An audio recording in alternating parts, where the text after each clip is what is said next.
The snow fell like a shroud over Ironwood National Reserve, transforming Wyoming's rugged wilderness into a monochrome expanse of white. The wind howled through the canyons, a mournful wail that seemed to carry the weight of the land's secrets. Pines groaned under the storm's burden, their branches sagging with ice, while the trails vanished beneath a glistening blanket that swallowed sound and sight. In the heart of Quadrant 14, a place unpatrolled for years, Ethan Caldwell was losing his battle with the cold.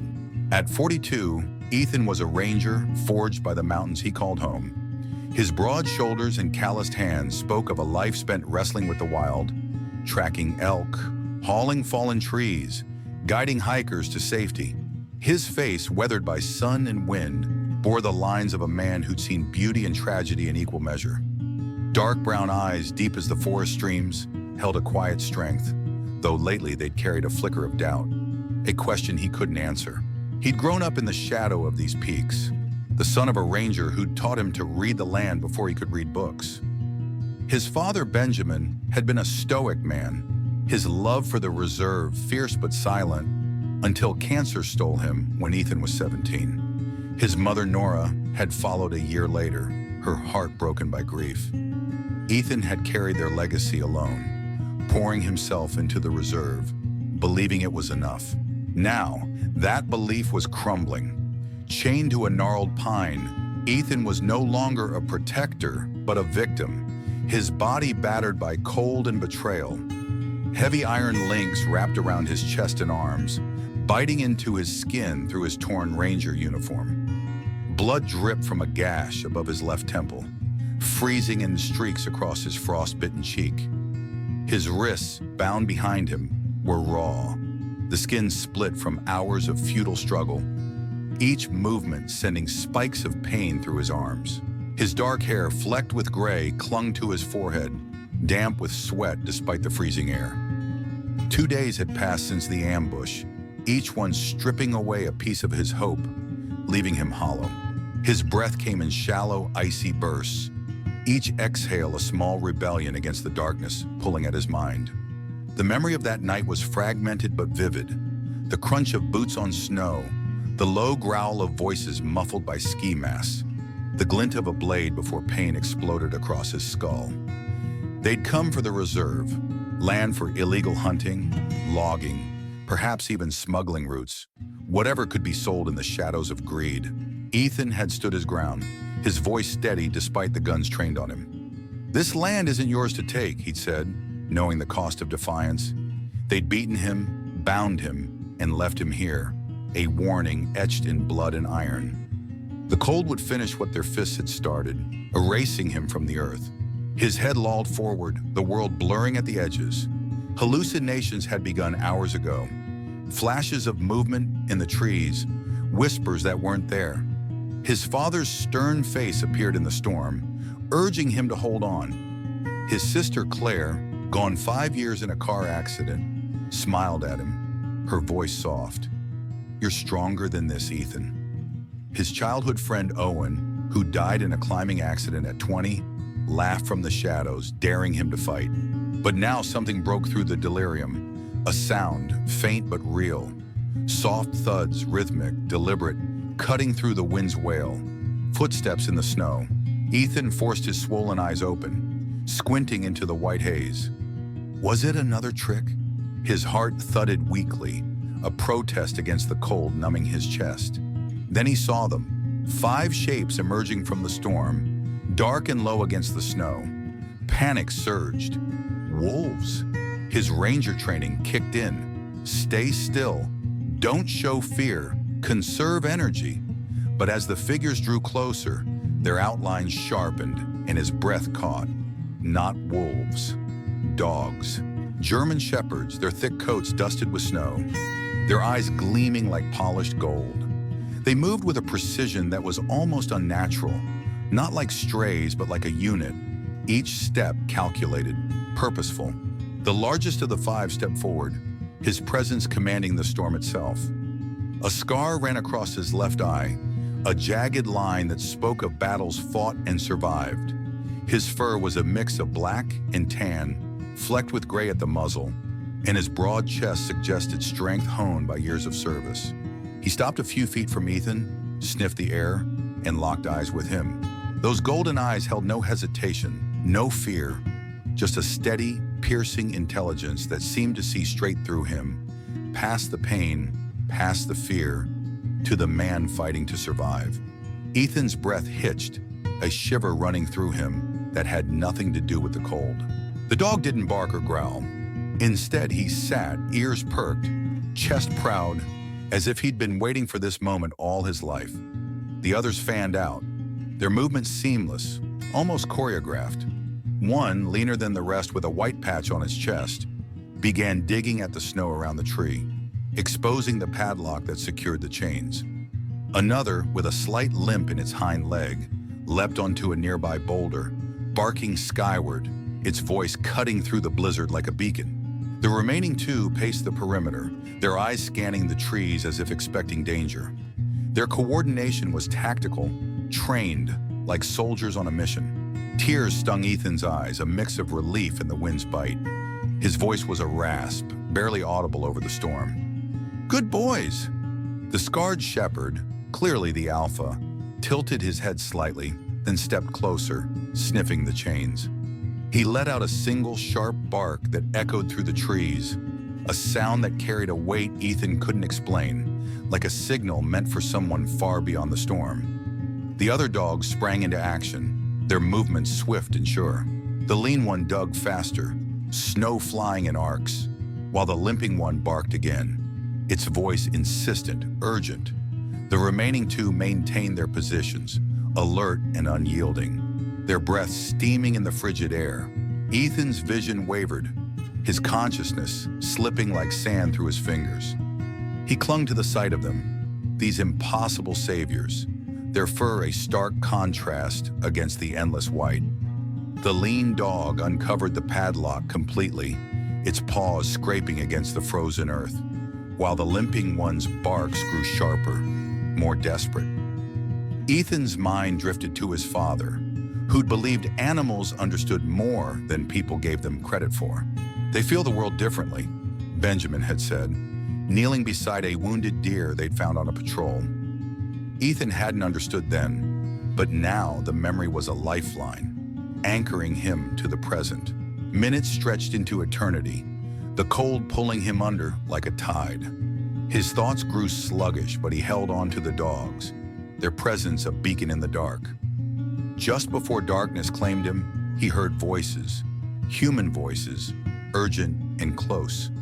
"Over here, I see him!" Boots crunched through the snow, hands touched his face, his shoulders, their warmth a shock against his frozen skin.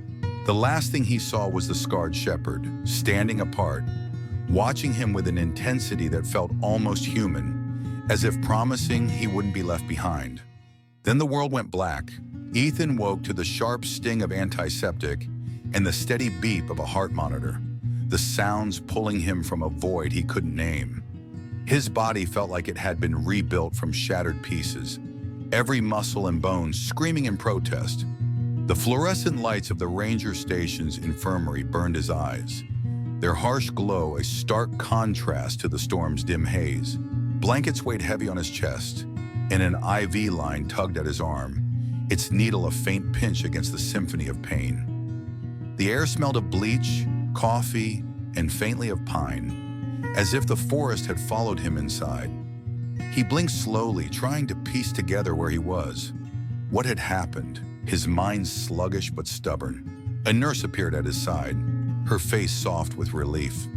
She was young, maybe 25, with kind blue eyes and a name tag that read Mira.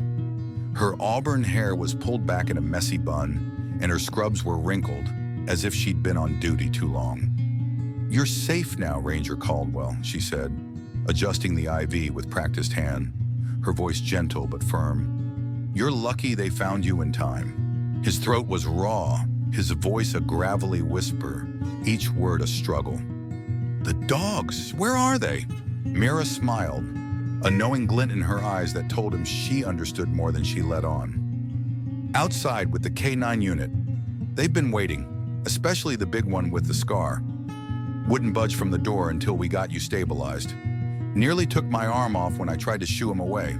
Ethan let his head sink back into the pillow, relief washing over him like a warm tide, easing the ache in his chest. It wasn't a dream. They were real. He closed his eyes, letting the beeping of the monitor anchor him to the present. His mind drifted to his childhood, to the summers he'd spent trailing his father through the reserve, learning to spot a hawk's nest or a bear's claw marks. "Animals know things we don't," Benjamin had said once, his voice rough but kind, his hand steady as he bandaged a fawn's leg. Ethan had been skeptical then, a boy more interested in adventure than wisdom, but now those words felt like truth carved in stone. Later that day, Sheriff Elias Thornton visited, his heavy boots thudding against the linoleum floor, a sound as familiar as the wind through the pines. At 54, Elias was a towering figure, broad-shouldered and weathered, with a face carved from years of hard decisions. His gray eyes held a mix of relief and something darker, anger perhaps or guilt, that Ethan couldn't quite place. His hair, once dark, was now mostly silver, cropped close to his scalp, and his hands bore the calluses of a man who'd worked the land before he'd worn a badge.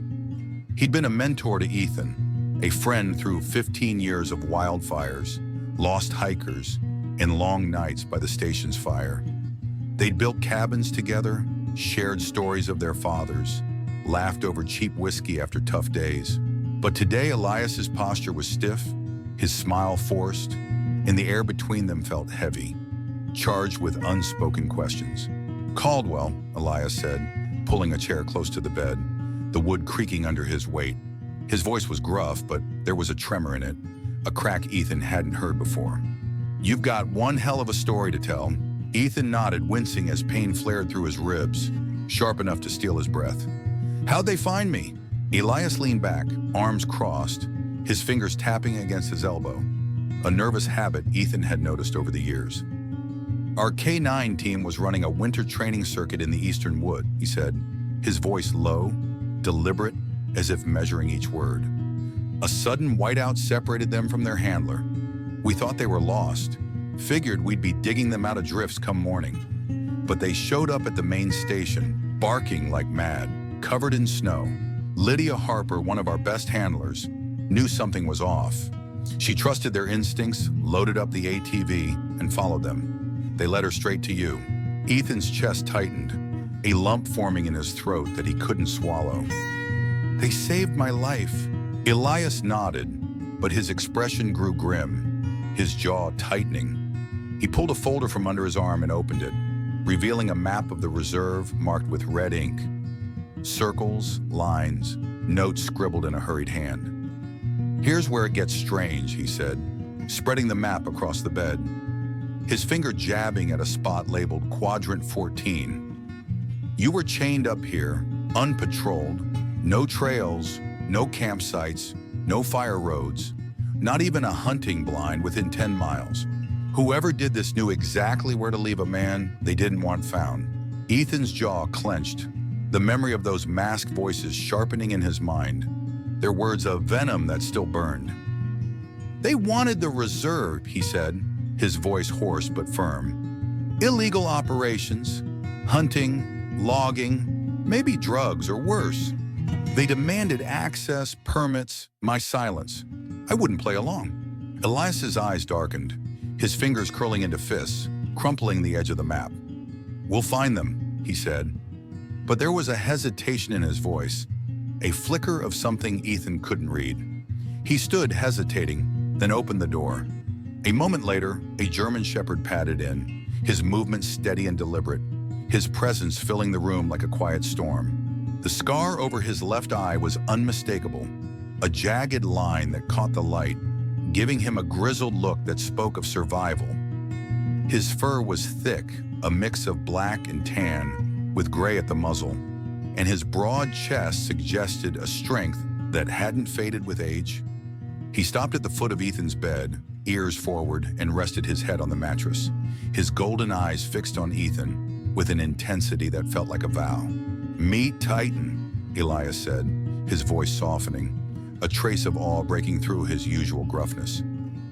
8 years old, retired military K-9, served 2 tours overseas, Afghanistan mostly, before his handler was killed in an ambush. IED took out half their unit. He's been difficult since. Doesn't bond, doesn't trust, barely listens to anyone. We were about to pull him from the program for good, but for some reason, he chose you. Ethan reached out, his hand trembling from weakness, and touched Titan's thick fur. The dog leaned into the contact, closing his eyes briefly, as if the touch grounded him, tethered him to something he'd lost.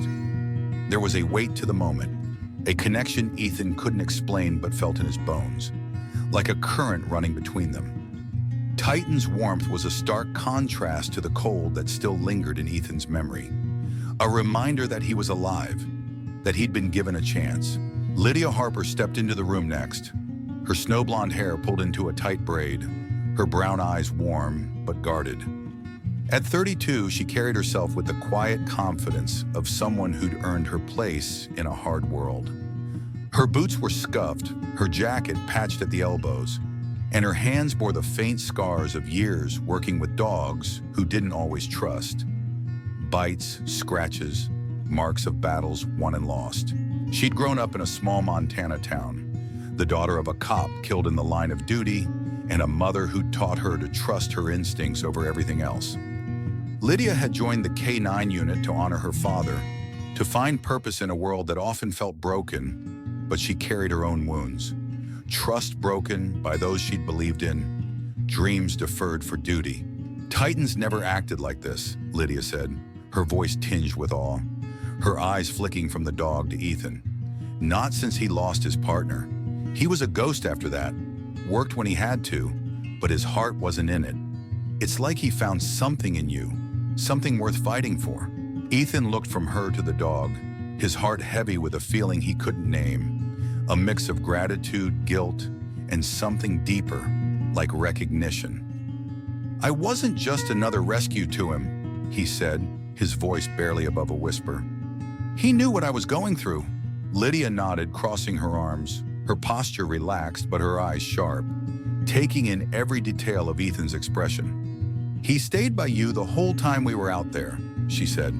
Wouldn't move until we loaded you onto the sled. Even then, he kept looking back, like he didn't trust us to get it right. Kept pace with the ATV all the way back, never let you out of his sight. Ethan's gaze settled on Titan, who hadn't moved, his head still resting on the mattress, his eyes locked on Ethan's. You saved me, Ethan whispered, his voice breaking. You chose me. The moment hung in the air, fragile and profound. A bridge between two souls scarred by loss. But it shattered when the door burst open, revealing a young deputy, his face pale and voice unsteady. His name was Lucas Reed, barely 22, with freckles that made him look younger than his years, and wide blue eyes that hadn't yet hardened to the job's realities. He'd grown up in Cedar Hollow, a local kid who joined the sheriff's department to make his mother proud, though he was still finding his footing. Sheriff, we've got a problem, he stammered, his hands twisting together. Fresh tire tracks near Quadrant 8, chains cut clean. Someone was out there last night. Elias's expression hardened, his hand resting instinctively on his holster, his fingers brushing the worn leather. They came back, he said, his voice low, almost a growl. Ethan forced himself to sit up, ignoring the pain that stabbed through his chest, sharp and relentless. They think I'm still out there, he said, his voice steady despite the weakness pulling at him. They're covering their tracks. The room fell silent, the weight of the words settling over them like a storm cloud. Titan's fur bristled, his ears snapping back, tail rigid, his body tense as if sensing the danger before anyone else. Outside, the snow continued to fall, soft and relentless, burying the world in white. But inside, the air crackled with the promise of something darker. The ranger station was a fortress of logs and iron, its walls built to withstand blizzards and bear attacks. But no amount of fortification could dispel the tension that had taken root inside. The main building sat at the edge of the reserve, a cluster of structures surrounded by towering pines and snow-covered bridges that loomed like silent guardians. Inside, the air was warm, smelling of wood smoke, coffee, and the faint tang of gun oil. But it felt heavy, charged with unspoken fears. The common room was a mix of old and new, wooden beams blackened by years of fires, a battered radio console humming in the corner, and a wall of photos showing rangers past and present, their faces a testament to the land's hold on them. Deputies moved with purpose, their radios crackling with updates, but their eyes betrayed a flicker of fear, a question no one dared voice. Who could they trust? Sheriff Elias had been holed up in the comms room since the discovery of the tire tracks, barking orders and coordinating with state police, his voice carrying through the walls like thunder. The snow outside fell in rhythmic waves, muffling the world, but it couldn't drown out the sense that something was watching, waiting, its presence as tangible as the cold seeping through the windows. Ethan sat on a wooden bench by a side window, a thermal blanket draped over his shoulders, its weight a small comfort against the chill that lingered in his bones. His hands were bandaged, his fingers stiff and aching, and his face was a map of bruises, purple and yellow blooming across his jaw and cheekbones, a reminder of how close he'd come to death. His ribs throbbed with every breath, but his mind was sharp, replaying the ambush in relentless detail. The voices, the fists, the cold metal of the chains, and the dogs, their golden eyes a beacon in the dark. Titan lay at his feet, his scarred face alert, his breathing steady but never relaxed, his body a coiled spring ready to act. The dog's presence was a comfort, a reminder that Ethan wasn't alone in this fight, but it also stirred memories he'd buried. His father's quiet pride, Claire's fierce loyalty, Owen's reckless courage. They'd all believed in something bigger, something worth fighting for, and Ethan had tried to honor that, but the ambush had shaken him, cracked the foundation he'd built his life on. Lydia approached, carrying a mug of coffee that steamed in the chilly air, her braids slightly frayed, her eyes carrying the weight of sleepless nights. She'd been up since the tire tracks were found, cross-referencing logs, questioning deputies, her mind a steel trap that missed nothing. "Still refusing the painkillers?" she asked, her tone light but her gaze searching, as if she could see the doubts he hadn't voiced. Ethan took the mug, his fingers brushing hers briefly, the contact grounding him in the moment. "They cloud my head," he said, his voice rough but firm. "I need to stay clear." She sat beside him, keeping her voice low to avoid the ears of passing deputies. Her posture relaxed, but her eyes sharp, scanning the room. "Feds are on their way," she said, her words measured, deliberate. "This isn't just poaching anymore." The setup was too clean, too calculated. Someone had maps, gear, and the nerve to leave a ranger for dead in a quadrant no one's touched in years.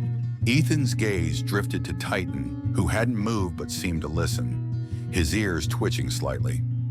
"And someone made a mistake," Ethan said, his voice low, almost a growl. Lydia followed his line of sight, her expression softening as she looked at the dog.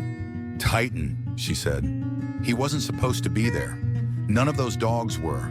Ethan leaned forward, his voice barely above a whisper, the weight of his words heavy in the air. "They weren't lost, Lydia. They were sent." She frowned, her brow furrowing, her fingers tightening around her own mug. "No one sent them," she said, but there was a trace of uncertainty in her voice, a crack in her usual certainty. The whiteouts split them from their handler. It was chaos, snow so thick you couldn't see 10 feet, wind knocking over trees. "They shouldn't have made it back, let alone found you." "Then explain why they went to Quadrant 14, Ethan pressed, his eyes locked on hers, searching for answers she didn't have.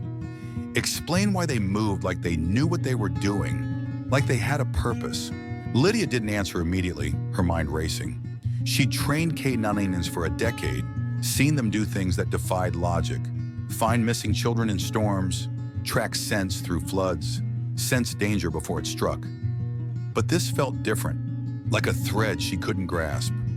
Her own past flickered in her mind, a childhood in a small Montana town, her father's badge on the mantle after his funeral, her mother's quiet strength teaching her to trust her gut. She joined the K-9 unit to honor them, to find purpose in a world that often felt broken. But she carried her own wounds, trust shattered by a partner who'd sold out, dreams of a different life buried under duty. Titan had been her toughest case, a dog so scarred by loss he'd nearly been retired for good. His trust in humans fractured until he'd found Ethan. Titan hasn't left your side since, she said finally, her voice soft, almost reverent. Even when I call him, he looks to you first, waits for your nod. I've never seen him do that, not even with his old handler. Ethan's eyes softened as he glanced at the dog, his scarred face a mirror to Ethan's own wounds. He reminds me of who I was before all this, he said, his voice faltering, memories of Claire surfacing, her laugh, her stubborn streak, the way she pushed him to keep going after their parents' deaths. Losing her had broken something in him, a wound he'd buried under years of work, but Titan's presence stirred it, forced him to face it.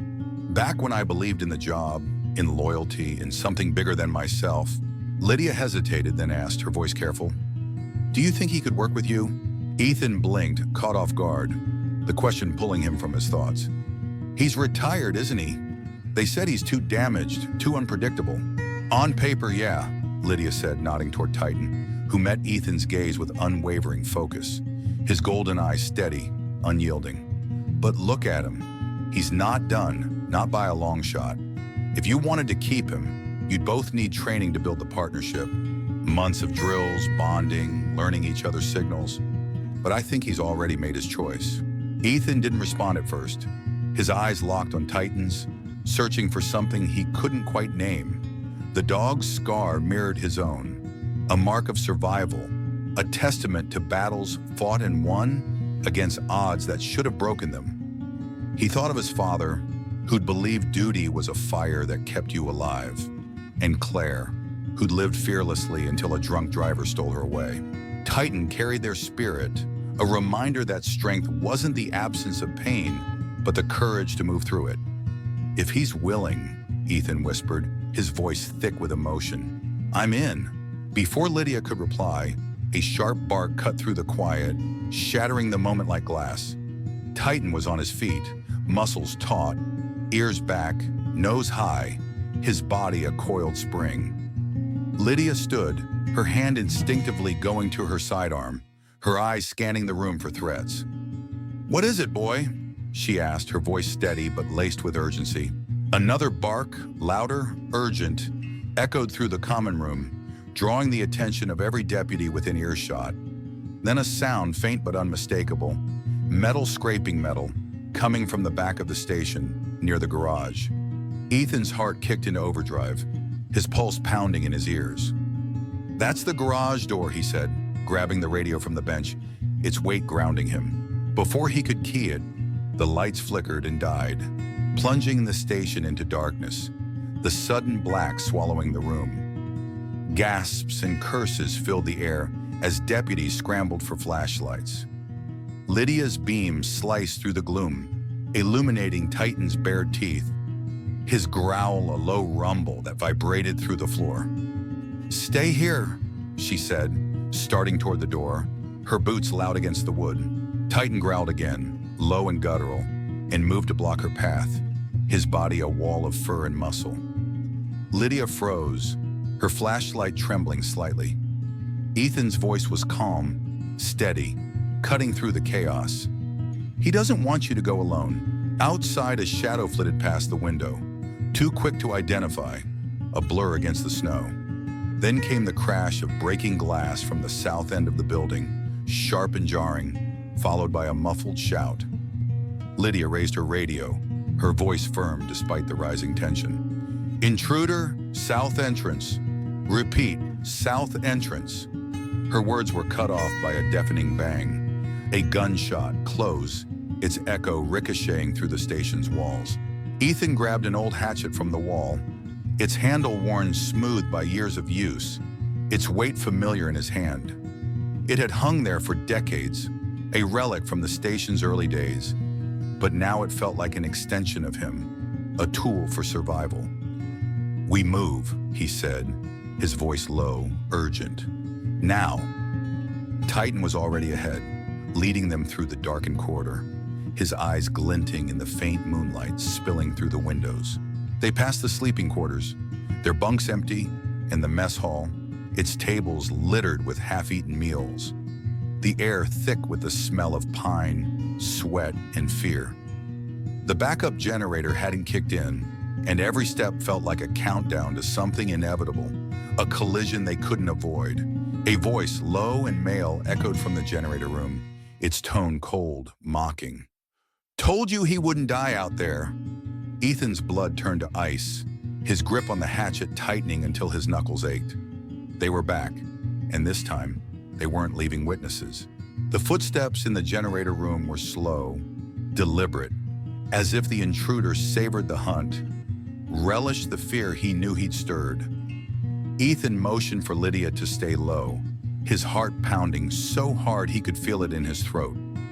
Titan's ears twitched, his body coiled like a spring, every muscle ready to explode into action, his growl a constant undercurrent that grounded them. Lydia's flashlight beam trembled slightly, betraying the steadiness in her voice, her training warring with the instinct to run. They edged closer to the door, the sound of breathing now audible. Calm, controlled, not theirs, a predator's rhythm that set Ethan's nerves on edge. He leaned toward Lydia, his whisper barely audible over the hum of their own pulses. "We opened that door. We don't know what's waiting. You good?"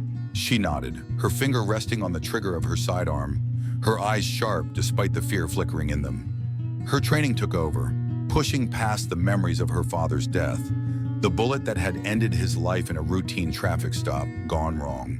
She'd vowed to be better, stronger, to never let fear win. And now, with Ethan and Titan beside her, she felt that vow solidify. Ethan counted to 3 in his head, his breath steadying, then kicked the door open with a force that sent it crashing against the wall, the sound echoing like a gunshot in the confined space. The room was empty, or so it seemed. Lydia's flashlight swept across the space, catching glints of metal, tools scattered on the concrete floor, a broken chair tipped on its side, an overturned oil can leaking a dark pool that shimmered in the light. The air smelled of grease, rust, and something sharper like cordite, a faint tang that set Ethan's nerves on edge. Then a flash of steel from behind the generator, a hulking machine that hummed faintly despite the power outage. "Back!" Lydia shouted, her voice cutting through the silence, just as a figure lunged, swinging a crowbar with lethal intent. Ethan ducked, the metal whistling past his ear, close enough to stir his hair. Titan was faster, a blur of fur and fury. He launched himself at the attacker, jaws clamping onto the man's arm with a sickening crunch, the sound drowned out by the man's scream. Not fear, but rage, raw and unyielding. "Get off, you damn mutt!" he bellowed, thrashing against Titan's grip. But the dog held firm, his growl vibrating through the room like a storm. Ethan surged forward, grabbing the man's other arm and slamming him against the wall. The impact jarring his own injured ribs, but fueling his anger. "You thought you could finish me?" he snarled, his face inches from the intruders, close enough to smell the whiskey on his breath, the sweat of desperation. The man's ski mask had slipped, revealing a face Ethan didn't recognize. Hard features, a crooked nose broken more than once, eyes burning with defiance, a predator cornered but not beaten. "You're already dead," the man spat, blood trickling from his lip where he'd bitten it, his voice thick with venom. "You just don't know it yet." Lydia moved in, cuffing the man's wrist with practiced efficiency, her movements swift despite the chaos, her training a shield against the fear clawing at her. "Save it for the feds," she said, her voice cold, final, as she tightened the cuffs until the man winced. But as she secured him, his grin widened, a predator's smile that sent a chill down Ethan's spine. "You think I'm alone?" the man said, his voice low, taunting, each word a blade. Ethan's stomach dropped, the air in the room growing heavier, oppressive. "Perimeter check!" Lydia barked into her radio, her voice steady despite the panic rising in her chest. "Now, all units, report!" They dragged the man to the holding room, leaving him under guard with Deputy Lucas, whose hands shook as he gripped his rifle, his freckled face pale in the dim light. Ethan and Lydia raced back to the main hall, the station's silence now a living thing, broken only by the creak of floorboards and the distant howl of the wind. Outside, flashlights bobbed in the distance. Deputies, or something worse, their beams cutting through the snow like knives. Then gunfire erupted, sharp pops splitting the night, each one a jolt to Ethan's fraying nerves. "West side," Lucas's voice crackled over the radio, high with panic, breaking on the last word. "They're hitting the garage!" Ethan turned to Lydia, his breath visible in the cold air, seeping through the walls, his eyes meeting hers in a silent agreement. "They're not here for me anymore," he said, his voice low, resolute. "They're erasing evidence." Titan barked, sharp and commanding, his body already moving toward the main entrance, his instincts overriding his pain. Ethan followed without hesitation, Lydia at his side, their boots pounding against the floor. Snow crunched underfoot as they burst into the freezing night, the wind biting at their faces, tearing at their clothes. The station's floodlights flickered back on, casting stark shadows across the snow, turning the pines into jagged silhouettes that seemed to watch, to judge. Headlights flared in the clearing beyond the garage, where two masked figures were hot-wiring a snowmobile, its engine roaring to life, a guttural challenge to the storm's howl. "They're heading for the North Ridge," Lydia said, her breath clouding in the air, her eyes narrowing as she calculated their path. "If they reach the woods, they're gone. Too many trails, too much cover. We'll never find them." Ethan looked at Titan, whose eyes were locked on the snowmobile, his body trembling with focus, his bandaged leg forgotten. "Can you stop them, boy?" he asked, his voice steady, trusting. As if answering, Titan shot forward, a blur of muscle and fur, his paws barely touching the snow as he closed the distance. The rider turned too late, his eyes widening behind his mask as Titan leapt, colliding with his chest and sending him sprawling into a drift, the snow exploding around them like a bomb. The snowmobile skidded, unmanned, its engine screaming as it crashed into a tree, metal crumpling with a sound that echoed through the night. The second figure raised a pistol, its barrel glinting in the floodlights, a cold promise of death. Ethan was ready, his instincts honed by years in the wild. He hurled the hatchet, its handle striking the gunman's wrist with a crack that echoed like a gunshot, the weapon flying from his hand and disappearing into the snow. Lydia tackled him, pinning him face down with a knee to his back, her voice a growl as she cuffed him. "Stay down," she said, her words sharp, final. Deputies swarmed in seconds later, their shouts cutting through the wind as they secured the scene, their flashlights sweeping the area, revealing tire tracks, scattered gear, and a duffel bag half buried in the snow. Evidence of a plan interrupted. Ethan stood panting, his body screaming in protest, his hands trembling from adrenaline and cold, his breath steaming in the frigid air. Then he saw Titan limping toward him, blood seeping from the graze above his hind leg, the fur matted and dark, a stark contrast against his tan coat. Ethan dropped to his knees, heedless of the snow soaking through his pants, his hands reaching for the dog. "You're okay," he whispered, running his fingers over Titan's fur, checking for worse damage, his heart pounding with fear and relief. "You're okay, boy." Titan rested his head against Ethan's chest, his breath warm and steady despite the pain, his trust absolute.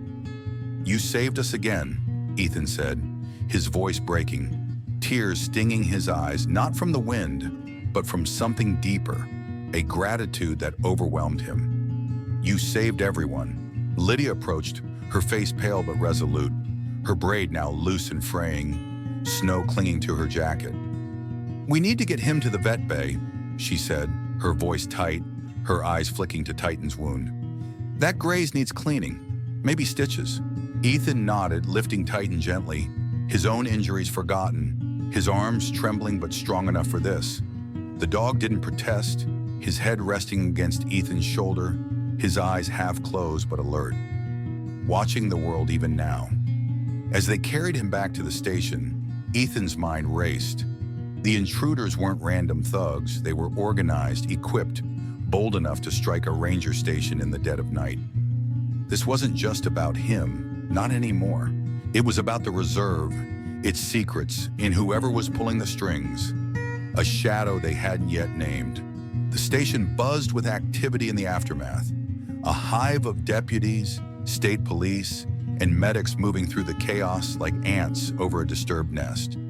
The intruders were locked in holding cells, their silence as damning as their actions, their faces hidden behind masks now discarded, revealing men hardened by greed but not clever enough to escape. The vet bay, a small room off the main building, smelled of antiseptic, wet fur, and the faint coppery tang of blood. Titan lay on a padded table, his leg cleaned and bandaged by Mira, who'd swapped her nurse's scrubs for a vet tech's smock, her hands steady despite the long hours. "He's tough," she said, her voice soft as she worked, her fingers gentle as she tied off the bandage. "Bullet grazed the muscle, but it's shallow. He'll be sore, but he'll heal. Might even be back to chasing snowmobiles in a week." Ethan sat beside Titan, his hand resting on the dog's flank, feeling the rise and fall of his breathing, each breath a reminder that they'd made it through. The dog's eyes were half closed, but his ears twitched at every sound, ever vigilant, his scar catching the light like a badge of honor. Lydia joined them, carrying a thick file of incident reports, her braid now loose and fraying at the ends, her eyes heavy with exhaustion but sharp with determination. "They're not talking," she said, her voice low, careful not to carry beyond the room. "No names, no prints, nothing in the system. These guys are ghosts, or someone's made them that way." Ethan frowned, his mind racing, piecing together fragments of the night, the ambush, the forged documents. "They knew too much," and he said, his voice steady but laced with anger. "Patrol routes, the generator's location, the layout of this station, things only someone on the inside would know." Lydia handed him a smaller folder, her expression grim, her fingers lingering on the paper as if reluctant to let it go. "That's why I dug into the logs," she said. "Look at this." Ethan opened it, his eyes scanning a form dated 4 weeks earlier. A civilian contractor, Samuel Weston, had been granted access to the north side of the reserve for equipment maintenance, wildlife cameras, weather stations, routine checks. The signature authorizing it was Ethan's, or it was meant to look that way. The loops and angles close but not quite right. A forgery that would have fooled a casual glance. His stomach twisted, a cold anger settling in his chest. "This isn't mine," he said, his voice tight, his fingers tracing the false signature like it was a wound. "Someone forged it," Lydia confirmed, her voice low, her eyes meeting his with a shared understanding. "Someone with internal clearance, access to our systems, our schedules." Ethan's jaw tightened, the word traitor hanging unspoken between them, a poison that tainted every memory of trust. "You're saying we've got someone on the inside," he said, his voice barely above a whisper, his eyes flicking to the door, half expecting a shadow to appear. Lydia didn't answer, but her silence was enough, her lips pressed into a thin line. The weight of betrayal settled over them, heavier than the snow outside, a burden they'd carry until the truth was uncovered. Ethan thought of the rangers he'd worked with, the deputies he trusted, Elias, Lucas, even Lydia herself. Doubt crept in, a venom he couldn't shake, twisting his thoughts into knots. That night, Ethan stepped outside, needing air to clear his head, the station's walls closing in like a trap. The sky was dark, the stars hidden by clouds rolling in from the west, promising more snow by morning. The station's floodlights cast long shadows across the snow, turning the pines into jagged silhouettes that seemed to whisper secrets.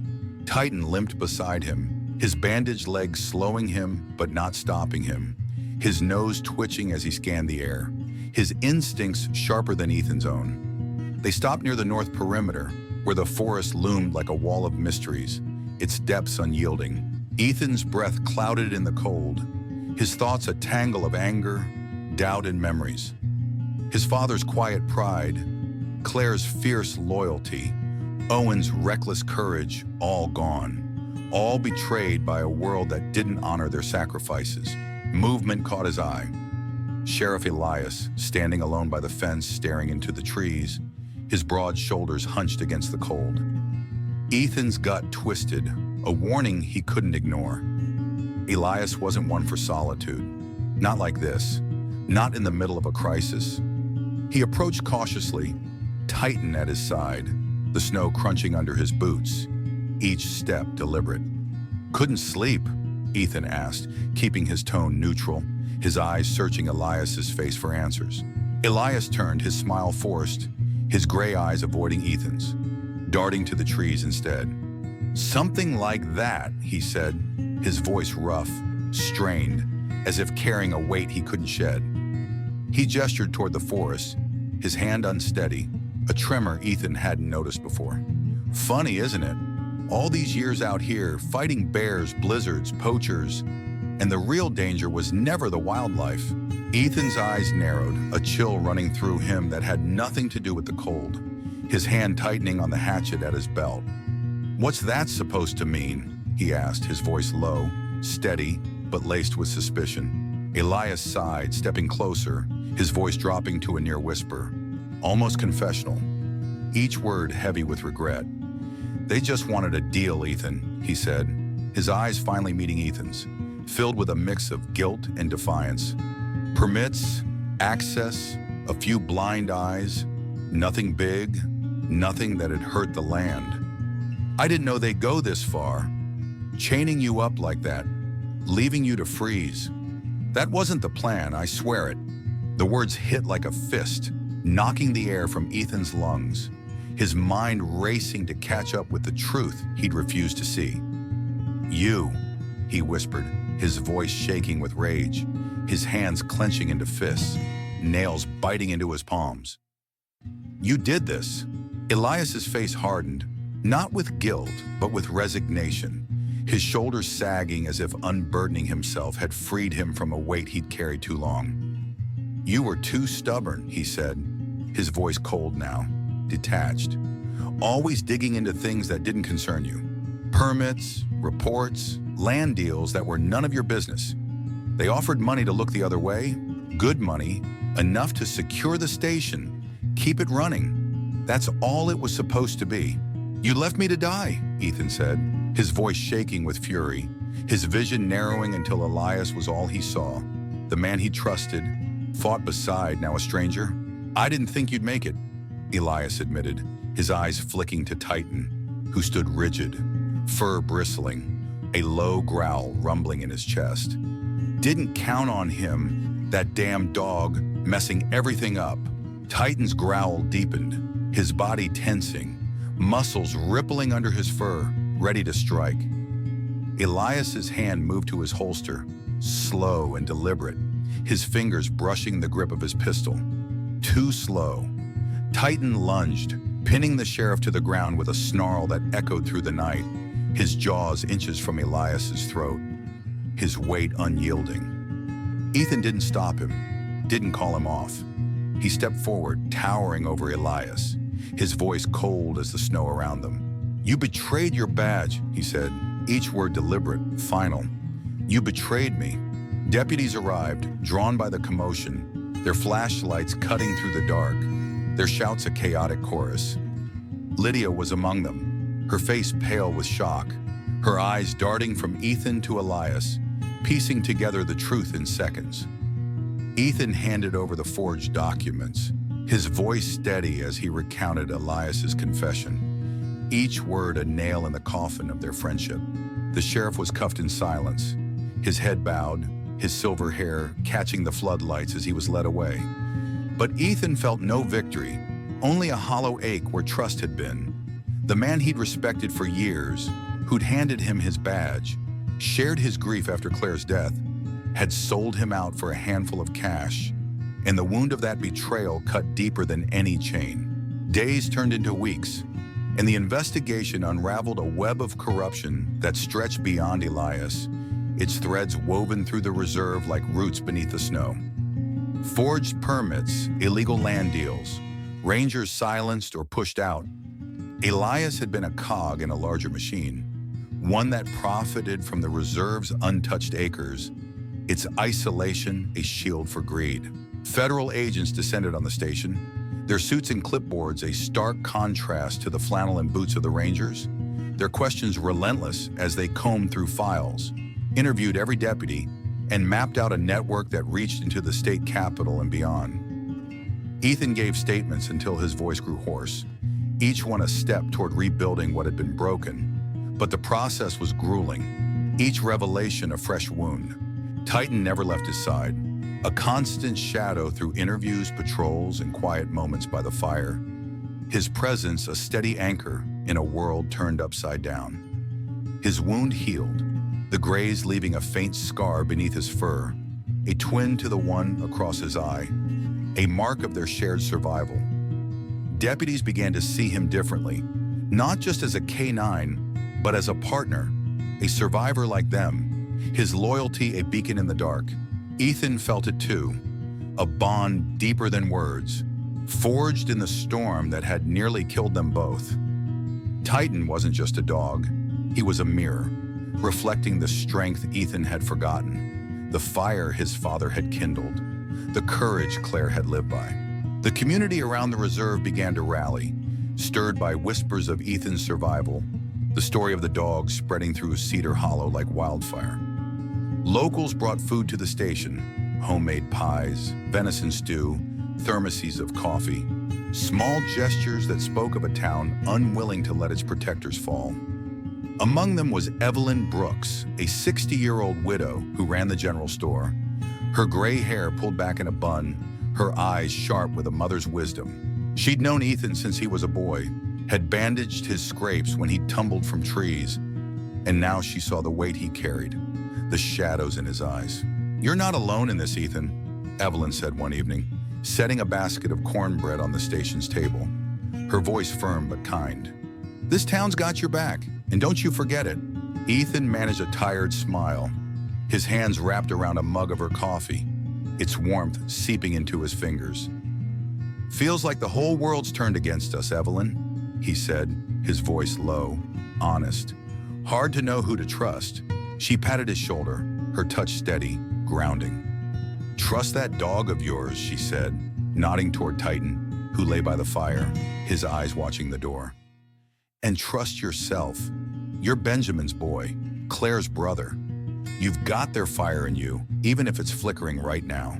Her words stayed with him, a reminder of roots he'd nearly forgotten, a town that hadn't. But even Evelyn's warmth couldn't erase the unease that grew with each passing day. Strange disturbances surfaced, tracks that didn't match known wildlife, equipment moved in the night, radio static that came and went without explanation, a faint hum that set Titan's ears twitching. Ethan felt the weight of unseen eyes, a sensation that grew stronger with each patrol, each step into the forest depths. The station's walls, once a refuge, now felt like a cage, trapping them with an enemy they couldn't name. One evening, Lydia found Ethan by the perimeter fence, the snow giving way to patches of muddy earth as spring crept closer, the air heavy with the scent of pine and damp soil. The sky was clear for once, the stars glittering coldly over the treetops, a reminder of the world's vastness. "They're offering you a transfer," she said, her voice soft, her boots crunching against the ground as she approached. "Helena, desk job, full benefits, counseling, whatever you need to put this behind you." Ethan snorted, glancing at Titan, who lay at his feet, his tail thumping once against the ground, his eyes reflecting the starlight. "Do I look like a desk guy?" he said, his voice dry but honest, a trace of the old Ethan breaking through. Lydia smiled, a tired curve of her lips, and handed him an envelope, her fingers lingering on the paper as if reluctant to let it go. "Didn't think so," she said. "This is your transfer to the K-9 division, if you want it. Titan's been cleared for active duty under your command, effective immediately." Ethan opened the envelope, his eyes scanning the file. Ranger Tactical K9 Unit Delta. His name, Titan's name, a new beginning etched in black ink. He thought of the boy he'd been, tracking deer with his father, dreaming of a life in these mountains, unafraid of the wild. He thought of Claire, who'd teased him for his stubbornness, but loved him for it, her laughter a light that hadn't fully dimmed. He thought of Owen, whose death had taught him the cost of recklessness, and Evelyn, whose faith in him was a tether to home. "You think I'm ready for this?" he asked, his voice quieter than he meant it to be. Vulnerability slipping through the cracks. Lydia looked at Titan, then back at Ethan, her eyes steady, unwavering. "I think you both are," she said, her voice firm, a belief that anchored him. "You've been through hell, Ethan, and you're still standing. That's not luck, that's strength, and Titan sees it, same as I do." He knelt beside the dog, running a hand through his thick fur, feeling the steady beat of his heart, the warmth that had pulled him back from the edge. "What do you say, partner?" he asked, his voice soft, a question and a promise. Titan barked, a low, confident sound that echoed in the quiet. A yes that needed no translation, a vow as binding as any oath. Ethan's chest tightened, gratitude and resolve mingling, a fire rekindled in the ashes of betrayal. The peace that followed was fragile, a thin veneer over a forest that held too many secrets, its shadows deeper, its silence heavier. The disturbances grew bolder, tracks leading to nowhere, tools missing from locked sheds, radio signals jammed with bursts of static that sounded almost like voices, whispers in a language Ethan couldn't grasp. Titan grew restless, pacing at night, his instincts sharper than ever, his eyes always on the tree line, as if he sensed what Ethan couldn't yet name. The station became a fortress under siege, its occupants watchful, their trust fraying at the edges. One night, Ethan was alone in the comms cabin, reviewing reports under the flicker of a desk lamp, the air thick with the scent of coffee and old paper. The security monitor showed the perimeter fence, the snow undisturbed, the pines swaying in the wind, their branches casting jagged shadows. Then, without warning, the screen flickered to static, then black, the image swallowed by nothingness. He tried to reset it, his fingers fumbling over the controls, but the signal was jammed, the console unresponsive, its lights blinking erratically. Titan stood, ears up, a low growl rumbling in his chest, his body tense, ready. The emergency lights outside snapped on, bathing the station in a red glow that pulsed like a heartbeat, casting the world in a surreal, bloody hue. Ethan grabbed his flashlight and service weapon, stepping into the cold, the air sharp with the scent of snow and something else. Metal, faint but unmistakable, a memory of chains that set his pulse racing. Titan led the way, his nose to the wind, his bandaged leg barely slowing him, his focus absolute. They reached the fence, the snow pristine except for a faint trail leading into the trees, barely visible in the red light, a path that shouldn't have been there. Then a sound, metal on metal, the clink of chains, a sound that haunted Ethan's dreams, pulling him back to the pine, the cold, the certainty of death. His heart pounded, his grip tightening on the weapon, his breath steaming in the frigid air. A figure darted behind a tree, too fast to identify, a shadow against the snow, but not before moonlight caught a glint of silver.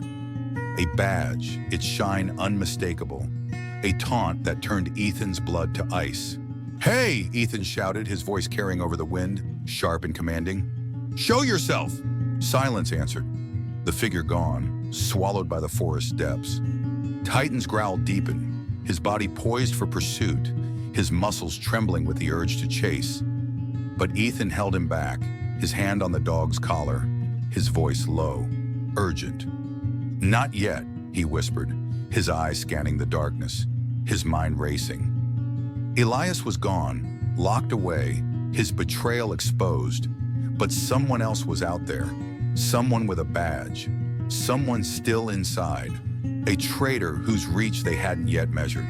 The discovery of the badge sent shockwaves through the station, a crack in the foundation of their fragile trust.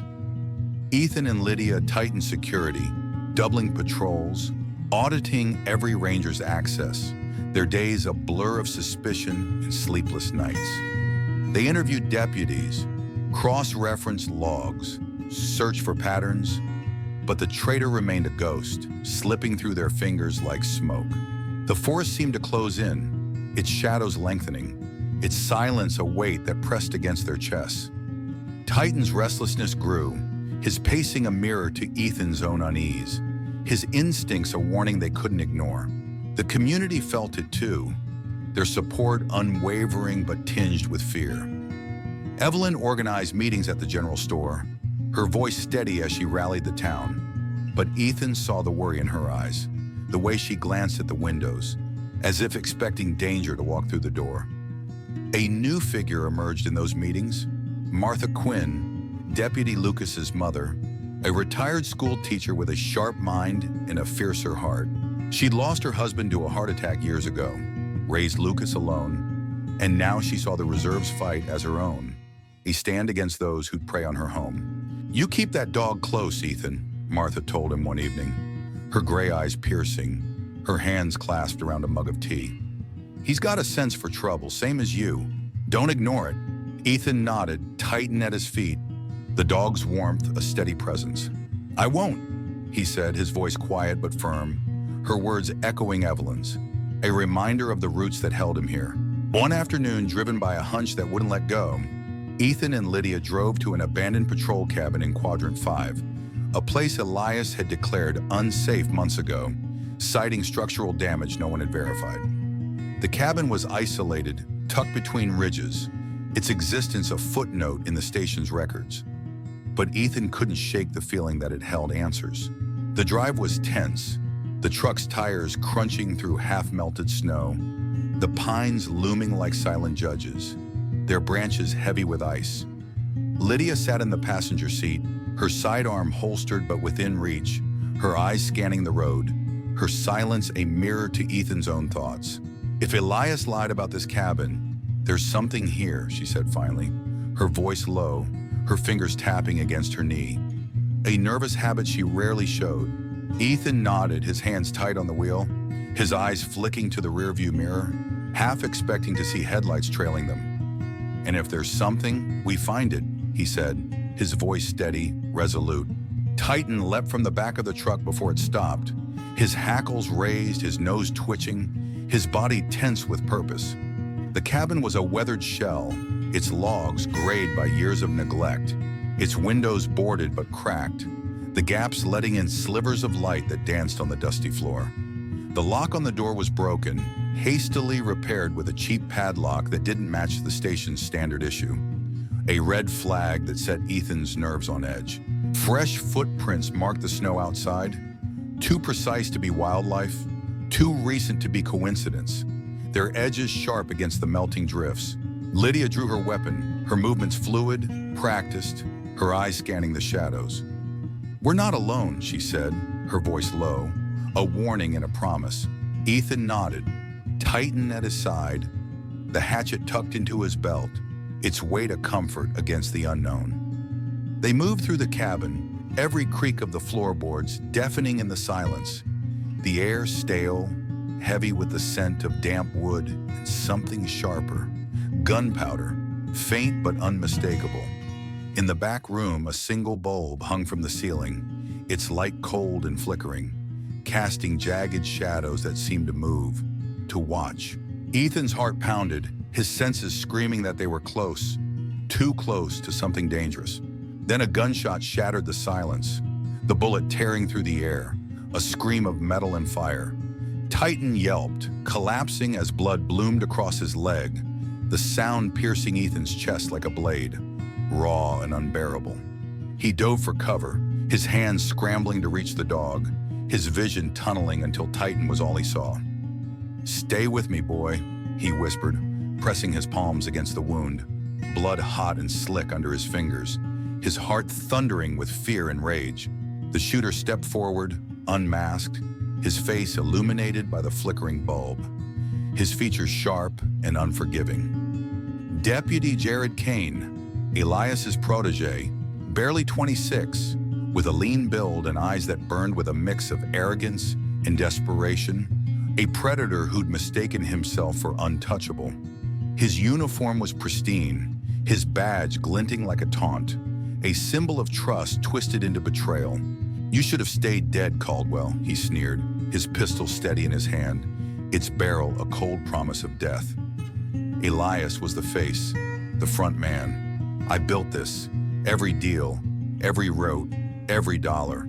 Ethan stood, blood on his hands, rage boiling in his veins, his voice steady despite the storm inside him. "You shot him," he said, his eyes locked on Kane's, unyielding. "You shot my dog." Kane laughed, cold and hollow, his grip tightening on the gun, his confidence a mask for the fear Ethan saw flickering in his eyes. "That mutt cost us everything," he spat, his voice rising, cracking at the edges. "You both did." Lydia moved silently behind him, her steps ghost quiet through the side hallway, her training a shield against the chaos. Ethan kept Kane talking, his voice steady, deliberate, buying time. "Why, Kane?" he asked, stepping closer, his hands raised to keep the deputy's focus. "Why sell out? You swore an oath, same as me, same as Elias. What was it worth?" "It's just land," Kane snapped, his eyes darting to the door, betraying his nerves, his composure fraying. "The government doesn't care about it. Bureaucrats in suits who've never set foot here, who'd sell it themselves if the price was right. I made it profitable. Hunting leases, logging contracts, routes for product that'd never see a checkpoint. You think this place matters to them? To anyone? But at what cost?" Ethan pressed, his voice low, cutting, each word a challenge. "Lives, honor, your badge. You think that's nothing? Don't pretend you wouldn't have done the same," Kane hissed, his voice cracking, his hand trembling now, the pistol wavering. "You're just too weak to see it, too stuck in your daddy's shadow to take what's offered." Lydia struck, her baton cracking against Kane's knee, dropping him to the floor with a scream that echoed through the cabin, raw and desperate. She had him cuffed before he could reach for his weapon, her movements swift, precise, her voice a growl as she secured him. "You're done," she said, her words final, a verdict delivered.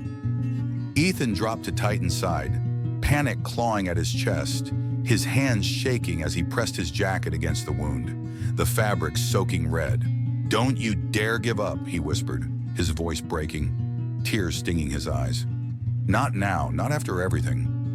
Lydia radioed for an evac team, her voice steady despite the chaos, her words cutting through the static. "We need a med unit, quadrant 5 now. K9 down, repeat, K9 down." They carried Titan to the truck, Ethan cradling him like a child, his own injuries forgotten, his arms trembling but strong enough for this. The drive back was a blur, the road a tunnel of snow and fear, the pines blurring into shadows that seemed to watch, to wait. At the station, the vet team was waiting, their faces grim but focused, their hands ready. Mira took over, her auburn hair pulled back, her eyes sharp with determination as she prepped Titan for surgery. "He's strong," she said, her voice a lifeline, her hands steady as she worked. "He'll pull through, Ethan. He's got too much fight in him to quit now." Ethan stayed by Titan's side, refusing to leave even as the hours dragged on, the vet bay's fluorescent lights casting harsh shadows across the floor. He thought of his father, who died believing in the land, his hands calloused from years of protecting it. He thought of Claire, who'd lived fearlessly, her laughter a light that had guided him through grief. He thought of Owen, whose death had taught him the cost of recklessness, and Evelyn, whose faith in him was a tether to home. He thought of Martha, whose quiet strength reminded him of his mother, and Lucas, who was still learning what it meant to wear a badge. Titan carried their spirits, a reminder that strength wasn't the absence of pain, but the courage to move through it, to keep going when the world demanded you stop. When Titan finally opened his eyes, his tail thumping weakly against the table, Ethan's tears fell freely, a release he didn't fight. "You're coming home, partner," he whispered, his voice thick with gratitude, his hand resting on Titan's flank, feeling the steady beat of his heart. The story of the chained ranger and his dog spread like wildfire, carried by news crews, whispered in bars, shared in church basements and general stores across Wyoming. Ethan gave interviews, not as a victim, but as a voice for loyalty and resilience. His words measured but fierce, each one a stand against those who'd prey on the land. Titan recovered, his strength returning with each passing day. The new scar on his leg a badge of his own, a twin to the one across his eye, a mark of their shared survival. The reserve began to heal too, as spring brought green to the ridges and streams, the snow melting into rivers that sang of renewal. Ethan was named lead of the Delta K-9 task force, a role that felt like a homecoming, a chance to rebuild what corruption had torn apart. Lydia took over station operations, her sharp mind and steady hand a foundation for trust restored. Together they vetted new rangers, rewrote protocols, and walked the land with Titan, their steps a promise to protect it. The community stood with them, Evelyn with her cornbread, Martha with her fierce heart, Lucas with his growing courage, each a thread in a tapestry of resilience. The forest held its secrets close, its shadows a reminder that the fight wasn't over. Patrols found traces of Kane's network, hidden caches of gear, coded maps scratched into tree bark, burner phones buried in the snow, their screens cracked, but whispering of deals unfinished. The traitors' reach had been vast, and though many were caught, some remained shadows, watching from the edges, their names unknown but their presence felt. Ethan sensed it in the quiet moments, a prickle at the back of his neck, a whisper in the wind that set Titan's ears twitching. One evening, as the sun dipped below the horizon, painting the sky in shades of fire and gold, Ethan stood by the station's fence, Titan at his side, the air warm with the scent of pine and earth.